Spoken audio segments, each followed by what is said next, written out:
రైతు మాయమవుతున్నాడు, భూమి మాయమవుతున్నది ఓరన్న, రైతు మాయమవుతున్నాడు. పరిశ్రమల పేరిట, ఫ్యాక్టరీల పేరిట, ఆధునికత పేరిట, అభివృద్ధి పేరిట పొలము గుండె తొలుచుకొని పొగగొట్టాలొస్తున్నా. పంట చేల కంఠాలకు ఉరితాళ్లే పడుతున్నా.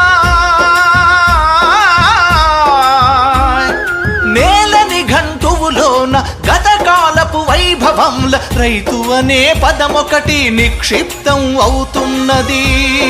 రైతు అనే పదమొకటి నిక్షిప్తం అవుతున్నది. భూమి మాయమవుతున్నది ఓరన్న, రైతు మాయమవుతున్నాడు.